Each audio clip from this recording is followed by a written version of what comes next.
ஓம் சாந்தி. B K. Surajbhai அவர்களின் தாரணை வகுப்பு ஆகஸ்ட் 1, 2024. பாபாவின் குழந்தைகளாகிய நாம் மிக உயர்ந்த தேவ ஆத்மாக்கள், மிகுந்த புண்ணிய ஆத்மாக்களாவோம்.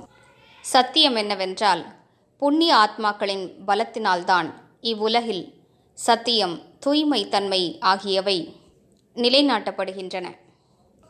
நாம் அனைவரும் நமது புண்ணியத்தின் சொத்தினை அதிகரித்து கொண்டே செல்வோம். இந்த எண்ணமே எத்தனை அழகாக இருக்கிறது.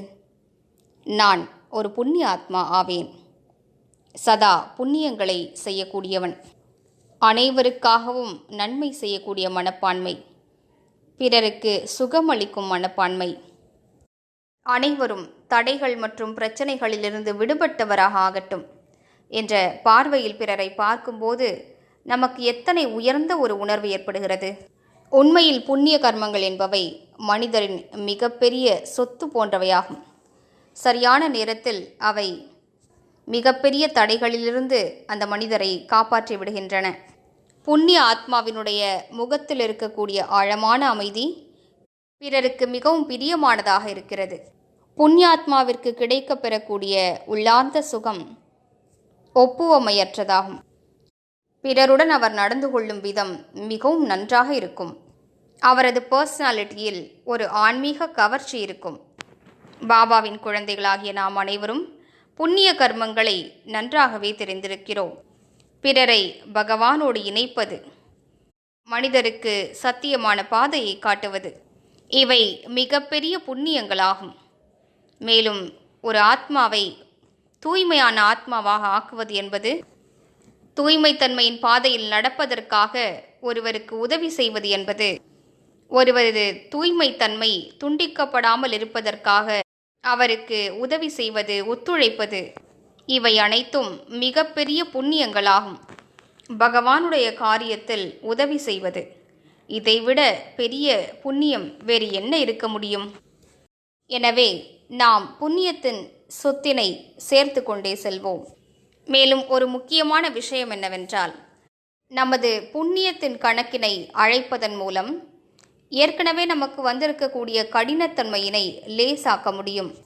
உதாரணத்திற்கு, ஒருவர் மிகவும் பயங்கரமாக நோய்வாய்ப்பட்டிருக்கிறார், மிகவும் கஷ்டப்படுகிறார் என்றால், நாம் அவருக்கு நமது சிறிது புண்ணியத்தை தானம் செய்யலாம்.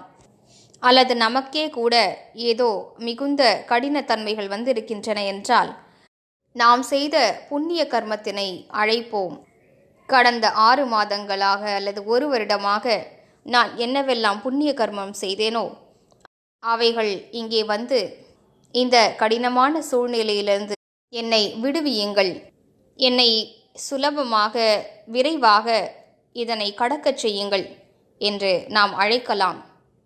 அப்போது அந்த புண்ணிய கர்மங்கள், அதாவது அவற்றின் அதிர்வலைகள் நமக்கு உதவி புரிய துவங்கும்.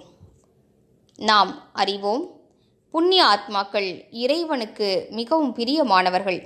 யார் பாவங்கள் செய்கிறார்களோ, யார் பிறரை துன்புறுத்துகிறார்களோ அவர்கள் மீது பாபா வெறும் வெளிப்புறமான அன்பை கூட காட்டுவதில்லை. உண்மையான அன்பை பற்றி பேசவே தேவையில்லை. அது அவர்களுக்கு கிடைக்கப் பெறுவதில்லை. யார் பிறருக்கு சுகமளிக்கிறார்களோ அவர்களே புண்ணிய ஆத்மாக்கள் ஆவார்கள். அவர்களே பிரபுவுக்கும் பிரியமானவர்களாவார்கள்.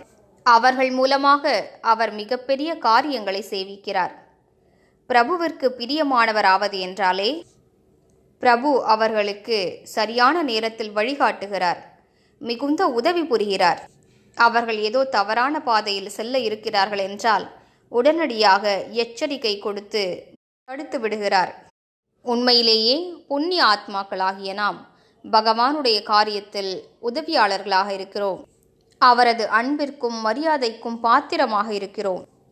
ஒரு ராஜா புண்ணிய ஆத்மாவாக இருக்கிறார் என்றால் அவரது அரசாட்சியில் செல்வ செழிப்பு நிறைந்திருக்கிறது. இயற்கை அனைத்தையும் வாரி வழங்குகிறது. மாறாக ஒரு ராஜா பாவாத்மாவாக இருக்கிறார் என்றால் அவரது ஆட்சியில் நாலாபுறங்களிலும் உபத்திரவங்களே அதிகரித்திருக்கின்றன. நாமோ இந்த உலகையே ஆளப்போகிறவர்களாவோம். நமது புண்ணியத்தின் அதிர்வலைகள் இயற்கையை கூட சமநிலையில் வைத்திருக்கும். எனவே வாருங்கள், இன்று முழு நாளும் நாம் இந்த சுயமரியாதையை பயிற்சி செய்வோம். நான் புண்ணிய ஆத்மா ஆவேன். அனைவருக்கும் சுகத்தை வழங்கும் ஆத்மா ஆவேன். அனைவரது கஷ்டங்களையும் போக்கக்கூடிய ஆத்மா ஆவேன். பின்னர் உலக உருண்டையின் மீது நின்று கொண்டு இந்த சுயமரியாதையில் நிலைத்திருந்து புத்தியினை பரந்தாமத்தில் பாபாவின் மீது நிலைக்கச் செய்து அனைவருக்கும் தூய அதிர்வலைகளை பரவச் செய்வோம். அதன் மூலம் அனைவரது துக்கங்களும் அழியட்டும். ஓம் சாந்தி.